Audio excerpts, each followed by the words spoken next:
Welcome to our channel. ఈరోజు మనతో పాటుగా రమగారు ఉన్నారు. నమస్తే రమగారు. నమస్తే జయ. రమగారు, టీనేజ్లో ఉన్న మగపిల్లలు వీళ్ళ మూడ్ స్వింగ్స్ మారుతుంటాయి. ఆడపిల్లలైనా మగపిల్లలైనా మారిపోతుంటే టీనేజ్ ఏజ్ ఉంటేనే అంతే కదా. ఈరోజు మనం మగపిల్లల గురించి డిస్కస్ చేద్దాం. వీళ్ళని ఎలా మనం అంటే వాళ్ళ మూడ్ స్వింగ్స్ని మనం ఎలా పట్టుకోవాలి, వాళ్ళతో పాటు ఎలా ముందుకు వెళ్ళాలి, ఫ్రెండ్లీగా పులి మీద స్వారీ చేయటం ఎలా అని అడిగినట్టుంది. అట్లాగే అనిపిస్తుంది రమగారు. అంతే జయ, అంతే. పులుల్ని పెంచడం చాలా కష్టం. పర్సనల్ ఎక్స్పీరియన్సా? ఇంకా అలాగే అనండి. ఎందుకంటే పాతకాలం పద్ధతులు వేరు కదా. ఎక్కువ మంది పిల్లలు ఉండేవాళ్ళు. పిల్లల్లో భావోద్వేగాలు ఇంత విపరీతంగా ఉండేవి కాదు. పిల్లల్ని ప్రకోపింపజేసే వ్యవహారాలు కూడా ఇన్ని ఉండేవి కాదు. మెయిన్ ఇప్పుడు ఏంటంటే 12-13 ఏళ్ళు వచ్చేసరికల్లా 10-12 ఏళ్ళ నుంచి పిల్లలకి సొంత రూములు, సొంత ఫోన్లు, సొంత ల్యాప్టాప్లు, సొంత ట్యాబులు, సొంత వ్యవహారాలు బోలెడన్ని వచ్చేస్తాయి. ఈ రకాల్లో ఏది దేని వల్ల వీడికి పైత్యం ప్రకోపిస్తుందో మనకు తెలియదు. అన్నిటినీ మనం అడ్డుకట్ట వేయలేకపోతాం. అసలు ఇప్పుడు వచ్చిన పరిస్థితి అంటే అసలు ఇంటర్నెట్ లేకుండా చదువు సాగే వ్యవహారమే లేదు. ఇప్పుడు పూర్తిగా దీన్ని నెట్ మీదకి నేను నెట్టేయను. కానీ ఏమిటంటే మనకి దాని మీద ఏ రకమైన మానిటరింగ్కి అవకాశం లేదు. పిల్లలు ఏం చేస్తాం, చైల్డ్ లాక్ పెట్టుకోవచ్చు. ఆ లాకులు ఓపెన్ చేయడం పిల్లలకి రాదు. 4-5 ఏళ్ల పిల్లలు కూడా లాక్ బ్రేక్ చేయడం వచ్చేస్తుంది. ఇప్పుడు టెక్నాలజీ డెవలప్ అయిపోయిందా? పేరెంట్స్ కంటే పిల్లలు టెక్నికల్గా ముందుంటున్నారు. వాడు ఏం చూస్తున్నాడో మనకి తెలియకుండా ఉంచే టెక్నిక్లు కూడా పిల్లలకి వస్తాయి. ఏవైనా చూడొచ్చు. చూసిన తర్వాత చూసిన ప్రతిదాన్ని పిల్లలు జనరల్గా ఏం చూస్తారు? సినిమా పాటలు, రకరకాల సినిమాలు. కొంచెం పెద్ద పిల్లలు అయితే అనవసరమైనవి, చూడకూడనివి, చెత్తలు చెదారాలు బోల్డని చూస్తారు. పాటలు, సినిమాలు, సీరియల్స్, తర్వాత ఏమో సిరీస్లు. ఇప్పుడు సిరీస్లు చాలా వస్తున్నాయా. తర్వాత గేమ్స్, రకరకాల గేములు. కొన్నింటిని చావు దగ్గర దాకా తీసుకుపోయే గేములు కూడా కొన్ని ఉన్నాయి. రకరకాల games.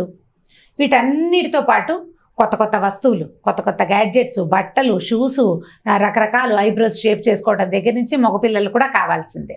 Grooming, hair cuts, hair styles, బట్టలు స్టైలింగు, ప్రతి విషయం ప్రతిదీ పిల్లలు చూస్తూనే ఉంటారు. కాలక్షేపానికి ఏదో ఒకటి చేయాలి. చూడు, ఏదో ఒకటి చేయాలి. ఈ కాలక్షేపపు ఈ వ్యవహారాల్లో కొన్ని మన జీవితాల్లోకి మనకి తెలియకుండానే, మనం అనుకోకుండానే, మన తాలూకు ప్రమేయం లేకుండానే, మనం ఒప్పుకోపోయినా సరే మన జీవితాల్లోకి వచ్చేస్తాయి. సైడ్స్ అంతా జుట్టు తీసేసి మధ్యలో జుట్టే ఉంచుకోవటం, అదో స్టైలు. ఎవరో చేశారు, విరాట్ కోహ్లీవో ఇంకొకడో ఎవరో ఒకళ్ళు. వాడి స్టైల్ పాపం, అతని స్టైల్ అతనిది. మనం ఏమంటాము? ఇక అక్కడి నుంచి మొదలుపెట్టి ప్రతిదీ మన జీవితంలోకి చొచ్చుకొచ్చేస్తుంది. వద్దంటే పిల్లలకు కోపం వస్తుంది. నా ఫ్రెండ్ చేశాడు, నన్ను ఎందుకు చేయనివ్వంటుంది. నా జుట్టు, నా ఇష్టం, నా జీవితం, ఈ పదాలు వస్తాయి. జీవితం వాడిది. కనీసం నేను హెయిర్ కూడా ఇలా చేసుకోవద్దా అంటారు. సేమ్ క్వశ్చనే కదా. ఇదే క్వశ్చన్ మీ అమ్మాయి కూడా అడుగుతుంది. నా హెయిర్ స్టైల్ కూడా నా ఇష్టం అంటే ఇంకొంచెం చిన్నది కదా, ఇంకొక 2-3 years, 2 ఏళ్ళు. నీకు ఎక్కువ టైం లేదు. ఎక్కువ లేదు. ఇప్పుడు పిల్లలు ఏంటంటే అవన్నీ నా జీవితం, నా స్టైలు, నా ఇదే అనుకుంటారు. ఎలా ఉంటుందంటే మేము ఈ అమ్మా నాన్నలకు చెందిన వాళ్ళం కాదని, మేము ఎక్కడో అనోఖా చీజ్, నేను ఎక్కడి నుంచో వచ్చేసానని, నాకు అన్నీ తెలుసని, నాకు తెలిసిన దాంట్లో వీళ్ళకి సహస్రం కూడా తెలియదని భావిస్తారు. కానీ తను చేయవలసిన ప్రతి పనికి ఫండింగ్ అమ్మా నాన్నల దగ్గర నుంచే వస్తుంది అనే విషయం తెలిసి తెలియనట్టుగా ఉండిపోతారు పిల్లలు. అది కూడా ఇవ్వవా అంటారు. అది కూడా ఇవ్వవా? నా ఫ్రెండ్ వాళ్ళ నాన్న అదేదో తెచ్చాడు, వీళ్ళేదో కెమెరా తెచ్చారు, నీళ్ళల్లో ఫోటోలు తీసే కెమెరా ఉంది. వాడు ఎవరి దగ్గర? నా దగ్గర మామూలు కెమెరా కూడా లేదు. కంపేర్ చేస్తారు కదండి. కంపారిజన్ ఎందుకు ఉండదు? ఫ్రెండ్స్ అందరు షేర్ చేస్తారు. ఇదివరకు అయితే ఏదో స్కూల్కి వెళ్ళినప్పుడు, ఎప్పుడో కలిసినప్పుడు, ఏదో సందర్భంలో వాడేదో కొనుక్కున్నాడు, పెట్టాడు అని తెలిసేది. ఇప్పుడు మనకు వచ్చిన సోషల్ మీడియా ఉంది కదా. మా ఇంట్లో ఇడ్లీ, ఇవాళ ఊతప్పం, ఇవాళ పావు భాజీ. వాడు అమ్మ వాళ్ళంతా పావు భాజీ తింటున్నారు, కనీసం నాకు పానీపూరి అయినా చేసుకుందాం మనం. నువ్వు పానీపూరి తిన్నావు, నువ్వు ఎక్కడికో వెళ్ళావు, వీళ్ళంతా జిమ్కి వెళ్తున్నారు, నేను వెళ్ళటం లేదు, వాళ్ళంతా అక్కడెక్కడ ఉన్నారు. సో హెయిర్ స్టైల్ చేయించుకోవడానికి ఏదో ఒక బ్రాండెడ్ వాటికి వెళ్ళాడు, 900 జుట్టు కట్టికి. 100 రూపాయలకి మన పక్క సెలూన్ వాడు చేస్తారు అంటే ఒప్పుకోడు వాడు. ఈ 900 వాడు ఎవడో చేయించుకున్నాడు, అలాగే మనం కూడా చేయాలంటారు. పిల్లలు అవన్నీ ఆలోచించరు కదా. వాడికి ఈ డబ్బులు ఎక్కడి నుంచి వస్తున్నాయి అని కానీ, ఈ సమయం వృధా చేస్తే రేపు వస్తుందా అని కానీ అవి ఏవి ఉండవు. కాదు రమ్మగారు, నాకు ఇంకొక డౌట్ ఏంటంటే, ఇప్పుడు ఆడపిల్లలు అమ్మతో కొంచెం ఒక వయసు వచ్చాక అన్ని షేర్ చేసుకుంటుంది. ఒక టీనేజ్లోకి వచ్చాక అమ్మ నాకు ఇక్కడ నొప్పనో లేకపోతే అట్లా జరిగిందనో ఇట్లా జరిగిందనో, మగపిల్లలు కూడా షేర్ చేస్తారండి? చెయ్యరు. మగపిల్లలు షేర్ చేసేవి కొంచెం తల్లులతోటి ఇంటరాక్ట్ అయితే, అంటే ఇప్పుడు దాచేరకపు ఏవి చెప్పరు పిల్లలు. ఆడపిల్లలు కూడా చెప్పరు చెయ్య, దాచేవి ఉంటాయి, వాళ్ళు దాచాల్సినవి వాడి సొంతవి పర్సనల్ థింగ్స్, అవి చెప్పరంటారా? అవి ఫ్రెండ్స్కే షేర్ చేస్తారు. దాపరికాలన్నీ ఫ్రెండ్స్కే ఉంటాయి. మనకేం చెప్తారు, నేను అక్కడికి వెళ్తే వాళ్ళు ఇలా అన్నారు అలా అన్నారు, లేదా అక్కడ వాళ్ళు అవి కొనుక్కున్నారు, వాళ్ళు ఎక్కడికో వెళ్ళారు, అలాంటివి షేర్ చేస్తారు. తల్లి పిల్లలు షేర్ చేస్తారు, మా పిల్లలు కూడా షేర్ చేస్తారు. ఇక్కడ తేడా లేదు, ఏముండదు. దాచేది ఎప్పుడు దాస్తారు. టీనేజ్ ఏంటి, 6-7 ఏళ్ల పిల్లలు కూడా ఇవి అమ్మకి చెప్పకూడదు నాన్నకి చెప్పకూడదు అనేది తెలిసిపోతుంది. ఎందుకంటే ఏం చెప్పినా నువ్వు ఎలా రియాక్ట్ అవుతావో వాళ్ళకి తెలుసు. దేనికి ఎలా రియాక్ట్ అవుతావు, ఈ దేనికి నువ్వు ఓవర్ రియాక్ట్ అవుతావో, దేనికి నీ కోపం వస్తుందో నీకంటే బాగా మీ పిల్లలకే తెలుసు. నీ రియాక్షన్స్ నువ్వు చూపించేస్తూ ఉంటావు కదా, వాడు దాచేస్తాడు. ఏదైనా వస్తువు నా చేతిలో పగిలిపోయింది అని నిజం చెప్పే పిల్లలు ఎంతమంది ఉంటారు? చాలా తక్కువ, 2% 3% ఉంటారు అంతే. పాడైపోయింది నేనే పాడు చేశాను, అదేమిట్రా అని కూడా అనకుండా ఎలా ఉంటాం? నేను అంతే అంటాను. ఏరా అలా పాడు చేస్తావు అన్నీ అంతే. ఆ ఒక మాట కూడా నేను అనకూడదని పాడు చేసినా నాకు రావు. నా దగ్గర కూడా కొన్ని మ్యాటర్స్ ఆ ఒక వాక్యమే, నేను తిట్టేది కొట్టేది ఏం ఉండదు. అయినా సరే అవి కూడా దాచేస్తారు పిల్లల మూడ్ స్వింగ్స్ని తట్టుకోవటం కష్టం. ఇప్పుడేమో మనకు వచ్చిన సమస్య ఏంటంటే బయటికి వెళ్ళే వీలు లేదు. రోడ్ల మీద పిల్లల్ని హాయిగా ఇష్టారాజ్యంగా పరీక్షలు అయిపోయినాయి కదా, పెద్దగా క్లాసులు లేవు, తిరగనిద్దాం అని తిరగనిచ్చామనుకో, ఎక్కడి నుంచి ఏ మహమ్మారి మన వెనకాలకు వచ్చేస్తుందో తెలీదు. ఈ ఒంటరిగా తలుపులు వేసుకుని కూర్చుని ఏ పిచ్చి పిల్లకలు ఎత్తించేవి చూస్తున్నారో వాళ్ళు మనకు తెలియదు. వాడు ఎవరి మీద తనకు తెలుసుకున్న విషయాన్ని ప్రయోగిస్తాడో తెలీదు. కేకలేస్తే ఎలా రియాక్ట్ అవుతాడో తెలియదు. మనం గట్టిగా అరిచి కేకలేసాం ఏదో వ్యవహారం మీద, వాడు తలుపేసుకు లోపల కూర్చున్నాడు. ఆ లోపల ఉన్నవాడు మామూలుగానే ఉన్నాడా, ఏదైనా విపరీతపు పని చేస్తున్నాడో తెలీదు. మరి ఎట్లా రమ్మగారు? అలాగే దినగండం 100 ఏళ్ళ ఆయుష్. ఏం చేయొచ్చు ఈజీగా 2-3 మెథడ్స్. అంటే నా అనుభవంలో నేను చెప్తాను, ఖచ్చితంగా ఇది నిజమే ఇంతేనని మాత్రం నేను చెప్పనమ్మా. ఎవరి పిల్లాన్ని ఎవరి ఇంటి ఫ్యామిలీ పరిస్థితిని బట్టి చూసుకోవాలి. ఇప్పుడు ఏదో చిన్న విషయం, ఒక ఇష్యూ, భర్త కేకలేసేటప్పుడు భార్య మాట్లాడకుండా ఉంటే కొంచెం బెటర్గా ఉంటుంది. హస్బెండ్స్ కోపం వస్తుంది, నువ్వు కల్పించుకోవట్లేదు, నువ్వు వాడిని తిట్టట్లేదని, నేను తర్వాత చెప్తానని చెప్పుకోవచ్చు. ఇద్దరూ కలిసి తిట్టిపోసామనుకో, వీడికి వేరే దారి ఉండదు. వీళ్ళు మన సానుభూతి పరులు ఎవరైనా ఉన్నారు అని వాడికి అనిపించకపోతే వాడు ఏదైనా విపరీత పనికి లోబడచ్చు. పిల్లలు ఏం చేస్తారో తెలియదు ఈరోజు. బిజీగా ఉన్న రోజైతే ఒక రకం, వాడికి లోపల స్ట్రెస్ ఏంటంటే శరీరంలో కూడా చాలా మార్పులు చేంజెస్ వస్తాయి. శరీర ధర్మంలో మార్పు వచ్చేస్తుంది, వాళ్ళ ఐడియాలజీస్ మారిపోతాయి, అన్ని రంగులు ఆహ్వానించేస్తూ ఉంటాయి. జీవితం రకరకాలుగా కలర్ఫుల్ గా కనిపిస్తుంది. వాడికి కనపడుతున్న రంగు మనం కూడా చూసాం ఇది వరకు, కానీ అది సహజమేనని మనం ఒప్పుకోలేకపోతాం. మనకు ఆనాడు సాగలేదు, మనం 10 మందిలో ఉన్నాం, లేదా పేదరికంలో ఉన్నాం, ఏదో దిగువ మధ్య తరగతిలో ఉన్నాం, మనకు సాగల. ఇప్పుడు మనం పిల్లలకు వెసులుబాట్లు ఇస్తున్నాం. వాడిని రంగులన్నీ చూడొద్దని, మాకు మళ్ళీ నోరు మూసు కూర్చోమని నువ్వు అనలేవు, అడగలేవు. ఎగ్జాక్ట్లీ అండి, అనలేవు మాట ఇది. కాబట్టి మనం ఏం చేయాలి, వాడు చూసే రంగుల్లో వాడు విపరీతపు పోకడ్లకి పోకుండా కొంత పిల్లండి సానుకూల దృక్పథంతో దగ్గర తీసుకునేందుకు ప్రయత్నం చేయాలి. ఆ రంగు వల్ల మన పిల్లలకి ఇబ్బంది కలగకుండా, ఇతరులను కూడా ఇబ్బంది కలిగించకుండా, వాడు సమాజానికి ఇబ్బంది పెట్టకూడదు, ఇంకొక పిల్లలకి సమస్య తేకూడదు, వాడికి సమస్య కాకూడదు, మనకి సమస్య కాకూడదు. కానీ మనకి కొంత సమస్య అయినా మనం గనక కొద్దిగా సహించి, మనమే కొంత సహించి పిల్లవాడితో కోపపు అయితే వాడితో పాటు వెళ్తే ముందుకి, వాడికి మూడ్ స్వింగ్, వాడు ఏదో కోపం వచ్చింది విసిరేసాడు, ఏదో నువ్వు కేకలేసావు, తర్వాత నువ్వు మాట్లాడకుండా ఏదో మెల్లిగా ఎత్తేసి తింటావు, మామూలుగా మాట్లాడడానికి మీరు ప్రయత్నం చేస్తే కోపాన్ని తల్లులు కంటిన్యూ చేయకూడదని భావిస్తాను నేను. ఒకటి, తండ్రి తిట్టేటప్పుడు తల్లి మాట్లాడకుండా, ఎవరైనా ఒకరే తిట్టడం. ఇప్పుడు తల్లి వద్దంటే తండ్రి కొంచెం సాధారణంగా ఊరుకుని వాడిని కాస్త 2 మంచి మాట్లాడుకోవటం. ఇప్పుడు మళ్ళీ వాడిని 1 గంట పైగా నీ మంచికే చెప్తున్నారు లాంటివి ఏమైనా చెప్తే వాడికి ఒళ్ళు మండిపోతుంది. మర్చిపోయినట్టు ప్రవర్తించాలి, ఏమీ జరగనట్టుగా ఉండాలి. వాడి తప్పు వాడికి తెలుస్తుంది, దాన్ని రిపీట్ చెయ్యడు. మీరు మళ్ళీ పుండు మీద కారం రాసినట్టు నువ్వు పొద్దున అలా నాన్నతో మాట్లాడావు అని కనుక ఎత్తుకున్నావా, వాడు మన మీద కూడా వస్తాడు. అలాగే ఈ ఏజ్ పిల్లల్లోనే ఉంటుంది ఆ లక్షణం. ఇంకా అసలు ఆ ఇష్యూని వదిలేయమంటారు. వదిలిపెట్టేయాలి. ఓకే, నా అనుభవం అని చెప్తున్నాను నేను. అంతే అంతే, మీ అనుభవమే. వదిలిపెట్టేస్తే అసలు జరగనట్టు, అలాంటిది ఏమీ కానట్టు, ఏమీ జరగనట్టు ఉంటే వాడికి లోపల వాడికే గుచ్చుకుంటూ ఉంటుంది.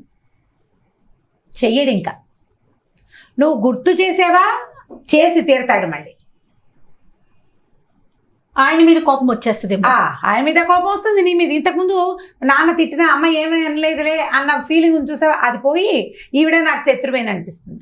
వాడు నీ పట్ల కూడా ఆయనతో ప్రవర్తించినంత దురుసుగాను ప్రవర్తిస్తాడు, లేదా తల్లితో ప్రవర్తించినంత దురుసుగాను తండ్రితోటి చేస్తాడు.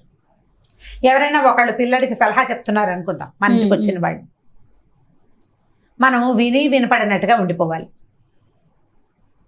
నేను అలాగే చెప్తానండి, మావాడు విండు అలా అనకూడదు, విన్నట్టుగా ఉండిపోవాలి. పిల్లల్లో మార్పు వస్తుంది జయ. ఇది కూడా నా స్వానుభవమే. మనమేం చెప్పక్కర్లా, వాడే ఆలోచించుకుంటాడు. ముందు మనం వద్దన్నాం, వాడు వినలేదు. ఎవరో మన ఇంటికి వచ్చారు, ఓ కజినో, ఓ బ్రదరో, ఓ ఫ్రెండో, వాళ్ళు కూడా వద్దని, అది సరైన పని కాదని చెప్పారనుకో, నేను ముందే చెప్పాను చూసా, వీళ్ళు కూడా చెప్తున్నారు అని అన్నంగానే వాళ్ళకి మాత్రం ఏం తెలుసు అని రియాక్ట్ అయిపోతాడు వీడు.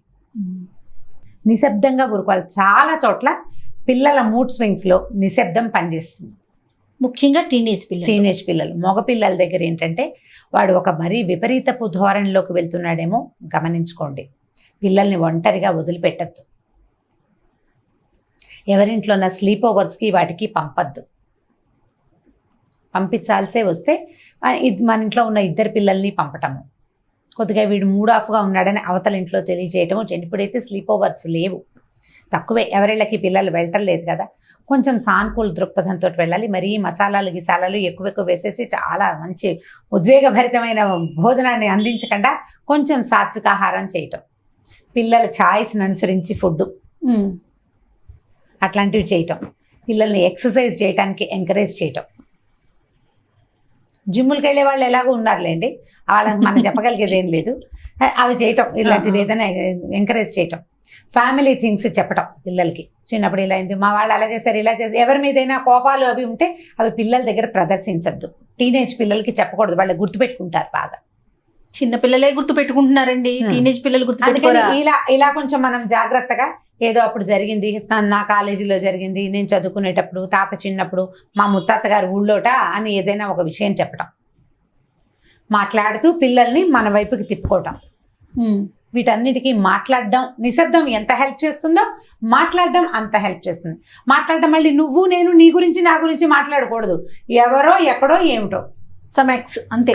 సమెక్స్ ఫలానా వాళ్ళ అబ్బాయి, లేదా ఫలానా ఒక తాతగారు, ఫలానా ఒక మామయ్య ఇలా నానా కష్టాలు పడి చదువుకున్నాడు, నువ్వు అలా చేయటం లేదు అని మాత్రం కలపకూడదు వాక్యాలు. వాళ్ళ గురించి, ఒకళ్ళ సక్సెస్ గురించి చెప్పాలి. ఆ సక్సెస్ స్టోరీసు అబ్దుల్ కలాం గారివి కాకుండా, అంటే ఎవరో పెద్దవారిది కాకుండా, మన సమీపంలో ఉన్న వాళ్ళని గురించి, ఎవరి గురించి అయినా. చెడిపోయిన వాళ్ళ మాటలు కూడా చెప్పాలి పిల్లలకి.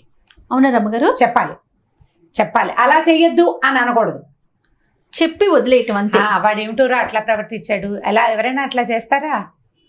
వాడు సొంత కజిన్స్ తోటి, సొంత వాళ్ళతోటి ఎంత బ్యాడ్ బిహేవియర్ చూడు, ఏమిటో ఇలా తయారవుతున్నారు. అంటే వీడికి నువ్వు అలా చేయకు అని అన్నామా, అదేమిటో చేసి చూద్దామనిపిస్తుంది. నీకు వాడు నచ్చలేదు కదా, నేను అలాగే చేస్తా అంటాడు కోపం వచ్చినప్పుడు. అది సరైంది కాదని, ఇది సరైందని జస్ట్ పిక్చర్ చూపించి వదిలేయాలి. చిన్నపిల్లలకి బొమ్మలు చూపిస్తూ కథ చెప్తామా, అట్లా బొమ్మలు చూపించండి, ఎవరో ఒకళ్ళది. దీనివల్ల ఏమవుతుందంటే పిల్లలు మన మాట వినడానికి అలవాటు పడతారు. కొంచెం నాకు హెల్ప్ చేయమని అడగటం, ఇంట్లో ఏదైనా పని చేయించడం, చిన్న పొన్న పనులకి దింపండి పిల్లల్ని. ఇంట్లో పని చేయాలి, తల్లితో పాటే ఉండేలాగా. తల్లితో పాటు తల్లికి అవసరమైన కొన్ని పనులు చేసి పెట్టడం, వెనకాల పని చేయటం. ఇది నువ్వు ఇది ఇలా ఎందుకు చేసావు, అలా ఎందుకు చేసావు అని పేర్లు పెట్టద్దు పిల్లల పనులకి. ఎలాగో అలా వాడు చేసిందే చాలనుకోండి. ఈసారి మొన్న అలా అయింది కానీ ఈసారి ఇలా చేయరా అని మళ్ళీ కొంచెం దాన్ని కరెక్షన్ చేస్తుంటే మెల్లిగా మార్పు వస్తుంది. మూడ్ స్వింగ్స్ని హ్యాండిల్ చేయటం అంటే పులి మీద స్వారీయే. నేను చెప్పినట్టు ఎవరి పులి లక్షణాన్ని బట్టి వాళ్ళు యాక్ట్ చేయాలి. ఫ్రెండ్ లాగా ఉండాలి అంటారు రమ్మగారు, కరెక్టేనంటారా? ఫ్రెండ్ అయిపోవాలా, ఫ్రెండ్ లాగా ఉండాలా? నిజంగా అసలు ఉండొచ్చా? ఉంటే చనువు తీసుకుంటారా? ఉండకపోతే అసలు మనకేం షేర్ చేయరంటారా? కొంత మటుకునే ఉండాలి జయ, కొంత మటుకే. నువ్వు ఎక్కువ ఫ్రెండ్లీగా ఉన్నా కష్టమే, ఫ్రెండ్లీగా ఉండాలి. నువ్వు నీ సుపీరియారిటీ చూపించకూడదు. నేను అమ్మని, నువ్వు కొడుకువి, నువ్వు వినాల్సిందే నన్ను అనకూడదు. నేను ఈ పరిస్థితిలో నుంచి వచ్చాను, ఇప్పుడు నీ వల్ల నాకు ఇలాంటి పరిస్థితి వస్తుంది, ఇప్పుడు నువ్వు ఇలా చేస్తే నేను నాకు కూడా ఇబ్బంది వస్తుంది, నన్ను నువ్వు ఇబ్బందులు పాలు చేయకూడదు, అలా చెప్పుకోవాలి. బట్ మంచి ఫ్రెండ్లీగానే మాట్లాడాలి. నువ్వు కసిరేసి కేకలిస్తే వాడు నీకు షేర్ చేయకపోతాడు కదా, కసిరి కేకలిస్తే కుదరదు కదా.